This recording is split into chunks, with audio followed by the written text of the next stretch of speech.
Salam sepak bola, teman-teman netizen atau warganet yang saya hormati semuanya. Welcome back ke konten terbaru dari channel YouTube Triple B. Dan di konten terbaru hari ini sudah jelas dan pasti, saya ingin memberikan analisa dari dua pertandingan English Premier League. Yang pertama antara Arsenal versus Brighton yang berakhir untuk kemenangan Arsenal dengan skor 2-0. Dan yang kedua antara Liverpool versus Manchester United yang berakhir dengan hasil imbang 0-0. Dengan hasil akhir ini berarti Arsenal berada di posisi puncak dari klasemen sementara English Premier League, dan selisih poin mereka dengan Liverpool yang berada di peringkat nomor 2 adalah 1 poin, sedangkan Manchester United untuk sementara ini berada di peringkat nomor 7, dan selisih poin antara MU dengan Manchester City yang berada di peringkat nomor 4 adalah 6 poin. Jika teman-teman mendengarkan suara saya sedikit berbeda, ya karena memang saya tidak fit hari ini teman-teman, tapi saya perlu memberikan analisa dari dua pertandingan ini untuk memberikan penjelasan kepada teman-teman betapa pentingnya yang namanya rencana permainan dari seorang pelatih untuk bisa membawa timnya mendapatkan hasil akhir yang positif. Dan artinya hasil akhir yang positif itu tidak selalu kemenangan, tapi bisa juga hasil imbang. Contoh seperti Manchester United ya, karena memang MU kehilangan 50% dari kekuatan mereka, maka tidak salah juga Erik ten Hag memakai strategi bertahan total dan hanya mengandalkan counter attack, itu pun sesekali untuk bisa mencoba menciptakan peluang ke gawang dari Liverpool. Walaupun mereka tidak bisa banyak menciptakan peluang, tapi paling tidak mereka bisa membawa 1 poin dari Anfield. Artinya Manchester United adalah tim pertama musim ini yang menggagalkan Liverpool menang di kandang mereka sendiri dan juga menggagalkan Liverpool mencetak gol di kandang mereka sendiri. Apakah ini hasil akhir yang membanggakan bagi Erik ten Hag? Ya mungkin bagi teman-teman yang nggak paham tentang taktik permainan akan mengatakan enggak dong. Harusnya MU menang di kandang Liverpool baru itu membanggakan bagi ten Hag. Kalau menurut saya ini hasil akhir yang sangat membanggakan bagi Erik ten Hag. Karena ketika timnya tidak bisa menurunkan pemain-pemain inti, apalagi Bruno Fernandes, kreator serangan dari MU tidak bisa bermain, tapi MU masih bisa mendapatkan 1 poin di Anfield. Padahal musim lalu kita tahu ketika banyak pemain dari MU, banyak pemain inti mereka itu siap dan bermain di Anfield, MU justru kalah dengan skor telak 7-0. Dan bagusnya para pemain MU tidak melakukan kesalahan sama sekali di pertandingan semalam, sehingga itu juga yang menyulitkan Liverpool untuk bisa mencetak gol. Yes, Liverpool menciptakan banyak sekali peluang, tapi buat apa menciptakan banyak sekali peluang namun gagal mencetak gol?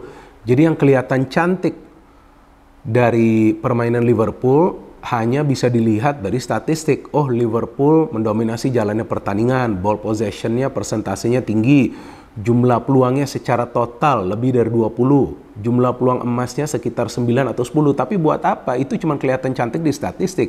But the end result is a positive one for Manchester United.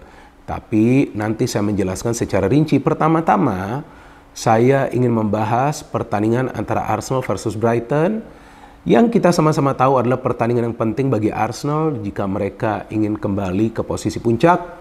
Apalagi sehari sebelumnya Manchester City gagal meraih kemenangan, dan tentu Arteta juga sudah memperhitungkan jika Liverpool tidak meraih kemenangan lawan MU, berarti Arsenal jika menang akan berada di posisi puncak. Memang masih statusnya sementara, tapi bisa berada di posisi puncak juga sebuah sinyal yang positif bagi Arsenal. Dan kalau saya melihat permainan dari Arsenal musim ini, teman-teman, lebih galak daripada musim lalu.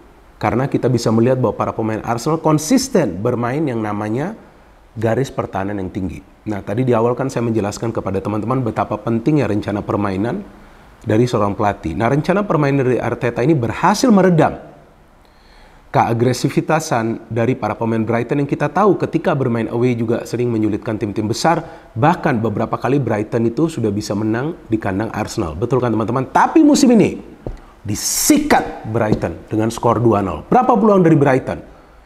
Kalau dari hitungan saya ada 2 yang berbahaya. Satu dari Adingra, pemain mereka yang bermain di sayap di babak pertama, dan yang kedua dari Gross di babak kedua. Udah itu aja. Sisanya para pemain Brighton hanya mengejar bola. Jadi memang di pertandingan semalam para pemain Brighton tidak bisa keluar dari tekanan para pemain Arsenal. Nah, disinilah kita melihat rencana permainan dari Arteta berhasil. Padahal berbahaya. bermain dengan garis pertahanan yang tinggi. Nah, maksud saya garis pertahanan yang tinggi itu center back juga ikut maju, bahkan Gabriel pun mendapatkan peluang dari open play. Artinya dia memang terlibat aktif dalam proses membangun serangan karena Arsenal ingin menang. Tapi ini kan resiko. Karena pelatih dari Brighton, De Zerbi, adalah pelatih yang pintar dalam meracik taktik, yang selalu meminta para pemainnya nahan dulu itu bola tapi main counternya cepat. Bagaimana cara Brighton bermain counter? Mengandalkan pergerakan tanpa bola dari para pemain dan juga mengandalkan fast passing. Jadi passingnya itu cepat di antara para pemain Brighton untuk bisa membangun counter yang cepat. Tapi di pertandingan semalam kan kita tidak melihat para pemain Brighton itu bisa merancang sebuah counter attack yang berhasil. Jangankan berhasil, mau nyampe ke tengah aja gak bisa karena ditutup ruangnya. Memang taktik seperti ini beresiko ya. Arsenal beberapa kali juga kena counter attack. Tapi jika para pemain Arsenal tidak melakukan kesalahan, ya aman-aman saja. Cuma kan masalah dari Arsenal berkali-kali saya katakan adalah dari segi finishing. Seharusnya Arsenal sudah bisa unggul 2-3-0 di babak pertama. Banyak sekali peluang. Dan tampak para pemain Arsenal tuh nyerang dari weak point-nya Brighton. Di mana weak point-nya Brighton? Yaitu di sektor sebelah kiri. Di mana ada James Milner yang bermain sebagai fullback sebelah kiri. Karena ada beberapa pemain lain yang biasa bermain di sana tidak bisa bermain bagi Brighton. Dihajar habis si Milner ini oleh Ben White, oleh Saka, bahkan beberapa kali Declan Rice masuk dari sana. Dan memang penjaga dari Brighton ini lagi bagus ya. Bart ya banyak sekali saves yang dia lakukan. Tapi lagi-lagi kembali kepada para pemain Arsenal banyak sekali membuang peluang. Havertz bermain dari awal saya agak was-was juga ya. Tapi ya Havertz memang sih dalam beberapa pertandingan terakhir sering mencetak gol. Bahkan dengan gol yang dia cetak di pertandingan semalam artinya dalam 7 pertandingan terakhir di semua kompetisi Havertz telah mencetak 4 gol bagi Arsenal. Itu tadi ada Bel ada yang nganterin paket. Nah jadi kalau nggak nanti kan kalian akan nanya apa tuh Bel? Oke? Ini pagi-pagi nih di rumah saya buat sebelum saya berangkat kerja. Jadi teman-teman, wah di mana nih udah lupa saya. Nah itu maksud saya tentang Havertz ya. Nah dia mulai konsisten nih dalam mencetak gol. Nah inilah kunci bagi Arsenal ketika ada pemain lain dari second line juga bisa mencetak gol. Tapi anyway babak pertama berakhir dengan 0-0. Wah saya agak khawatir nih. Kalau biasa udah 0-0 jangan sampai babak kedua kena counter nih Arsenal. Karena Brighton ini kan berbahaya sekali ya. Tapi kita lihat aman-aman saja. Dan akhirnya Jesus bisa mencetak gol. Ini bagus sekali golnya ya. Jesus memang tidak banyak mencetak gol. Tapi dia perlu konsisten dalam urusan mencetak gol. Unggul 1-0 udah Arsenal hajar terus. Dan Brighton ya itu satu peluang dari si Gross. Tapi setelah itu Havertz lihat counter attack dari Arsenal kan. Ketika mereka memancing para pemain Brighton keluar. Counter attacknya cepat. Trossard ke Odegaard. Odegaard ke Nketiah. Nketiah ya kalau nggak bisa cetak gol ya paling nggak memberikan assist lah. Dia memberikan assist yang cantik kepada Havertz dan Havertz bisa menyelesaikan peluang tersebut dengan begitu baik. What a finish. Ini yang penting ya, finishing. Dan Arsenal mengakhiri pertandingan dengan skor 2-0, seharusnya bisa 3-0 sih. Emil Smith Rowe juga mendapatkan peluang tapi bisa di-save oleh Bart.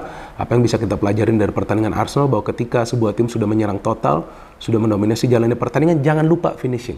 Dan sekarang pertandingan kedua yang ingin saya bahas adalah pertandingan super big match antara Liverpool versus MU. Tentu sebelum pertandingan ini banyak yang mengira Liverpool akan menang dengan mudah. Bahkan saya kira MU akan kalah di Anfield. Tapi saya tidak pernah mengatakan ataupun memprediksi bahwa MU akan dibantai lagi. Enggak. Karena saya sudah feeling dengan begitu banyak pemain yang absen, nggak mungkin MU akan bermain menyerang. Pasti mereka akan fokus dalam defense. Tapi saya juga gak nyangka MU bisa mendapatkan 1 poin di Anfield. Saya harus jujur. Saya kira ya mungkin MU kalah tapi skor tipis seperti lawan Bayern Munchen kan. Tapi ternyata MU bisa menang Liverpool. Dan saya melihat memang Erik ten Hag kali ini bagus sih. Strateginya benar-benar bagus. Dan ya ini strategi dari ten Hag yang menyulitkan Liverpool ya. Untuk bisa mencetak gol. Walaupun Liverpool juga menciptakan banyak peluang. Tapi ya kalau teman-teman perhatikan. Sebetulnya nggak semuanya adalah peluang emas dari Liverpool. Walaupun ya memang ada beberapa shot on target. Tapi kan ya beberapa shot on target itu juga tidak termasuk peluang emas atau peluang yang memang sangat membahayakan gawang dari Onana ya. Walaupun Onana juga sangat sigap dan banyak sekali melakukan penyelamatan ya. Tapi ya di sini kita bisa melihat bahwa para pemain Liverpool kesulitan untuk bisa mencetak gol. Maka itu mereka lebih banyak menciptakan peluang dari luar kotak penalti kan. Nah, Salah adalah pemain yang paling banyak mendapatkan peluang loh. Ada 4 atau 5 peluang. Mungkin juga ya para pemain Liverpool ini overconfident. Mungkin juga seperti itu. Tapi ya saya melihat Nunes ini buat apa ya? Main dari awal ya. Banyak sekali peluang yang dia miss loh. Itu di menit keberapa tuh? 70-an atau 60-an tuh. Yang ketika bolanya sudah loose ball ya di dalam kotak penalti. Malahan dia lepas itu bola. Mungkin dia mengira wasit akan memberikan foul ketika Luis Diaz itu ada benturan di dalam kotak penalti. Nah itu kan salah dari Nunes kan. Seharusnya kan dia bisa langsung menceploskan bola ke gawang yang sudah kosong. Tapi anyway, ini formasi dari Ten Hag kalau secara teori memang kelihatan 4-2-3-1 ya. Tapi secara permainan ini 6-3-1 bertahan total. Gak masalah. Ya inilah yang namanya rencana permainan. Klopp meminta para pemainnya keluar tapi variasi serangannya mana? Justru Liverpool main crossing-crossing tinggi. Kan aneh. Ya memang sih, karena para pemain MU bertahan dalam ya. Tapi seharusnya kalau lebih banyak mengandalkan skill individu, mungkin itu bisa lebih bermanfaat bagi Liverpool memancing para pemain MU mungkin melakukan kesalahan. Tapi kan mereka main crossing-crossing tinggi. Van Dijk juga mendapatkan peluang, tapi susah mencetak gol dengan cara seperti itu. Apalagi ada Evans dan Varane yang pertama kali berduet di center back. Mereka menang terus bola atas kan. Varane luar biasa mainnya. Inilah yang saya selalu katakan kenapa Varane nggak sering dimainkan di Premier League. Ini kan Varane main karena si Maguire cedera dan juga Martinez juga cedera. Jadi nggak ada opsi lain ya. Dan Shaw harus bermain di posisi fullback. Jadi Varane juga pemain yang bagus. He's a player for big matches seperti ini ya. Kadang-kadang juga nggak konsisten. Tapi kita lihat mainnya bagus. Disiplin para pemain MU. Nggak ada kesalahan. Top banget perlu saya akuin. Tapi Liverpool on the other hand memang nggak bermain buruk. Tapi buat apa bermain cantik kalau nggak bisa menang? Percuma. Nah bagi para fans dari MU mungkin akan mengatakan, wah MU kok mainnya seperti ini. Ya memang ini adalah kebutuhan. Kebutuhan dari MU untuk bermain seperti itu. Harus bertahan. Kalau mereka bermain menyerang, habis mereka. Tapi bertahan mereka juga akan bagus ya. Mereka bisa menutup ruang juga, menyulitkan para pemain Liverpool juga untuk menciptakan peluang dari dalam kotak penalti. Dan memang MU hampir mencetak gol ketika ada counter attack. Anthony memberikan umpan kepada Højlund tapi bisa di-save oleh Alisson. Dan saya melihat para pemain Liverpool di tengah lemah banget sih untuk memberikan support. Sehingga memang bertumpu kepada 3 striker di depan. Gakpo juga masuk tapi gak bisa berbuat banyak. Dan menurut saya ini adalah hasil yang tentu membanggakan bagi Ten Hag. Dan juga hasil yang memang diperlukan MU menahan imbang Liverpool untuk mengembalikan kepercayaan diri dari para pemain. Tapi konsistensi adalah kuncinya teman-teman. Kita tunggu nanti pertandingan selanjutnya dari MU. Artinya jangan sampai mereka sudah menahan Liverpool di kandang Liverpool. Tahu-tahu nanti next match-nya kalah kan. Mereka harus konsisten. Sedangkan dari Liverpool ya cobalah ya. Jangan egois juga karena beberapa kali saya melihat Salah memilih shooting padahal dia masih bisa passing bola. Endo bekerjanya cuma ngerebut bola di tengah, nggak bisa support ke depan. Szoboszlai juga nggak kelihatan. Nah saya nggak tahu dia main atau nggak ya, saya belum cek lagi starting line-nya. Benar nggak kelihatan gitu. Jadi MU juga solid di tengah. Nah jika MU mainnya seperti ini, jika para pemain disiplin terus, nah mereka akan segera masuk ke top 4 zone. Tapi Ten Hag juga harus paham seperti yang dia lakukan di pertandingan semalam ya, main defensif, Jangan juga sok-sokan nanti momen terbuka. Ketika perlu bermain defensif, main aja defensif, gak apa-apa.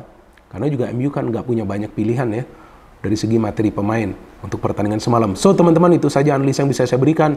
Well done for Arsenal and very well done for MU juga. Memang 1 poin ini tidak seperti 3 poin, tapi dengan 1 poin ini terasa lah ya para pemain MU meraih kemenangan di Anfield. Dan Liverpool tentu akan menyesal mereka tidak bisa mengalahkan MU ketika justru MU tidak full team. No hate, no politics, only football. Salam sepak bola.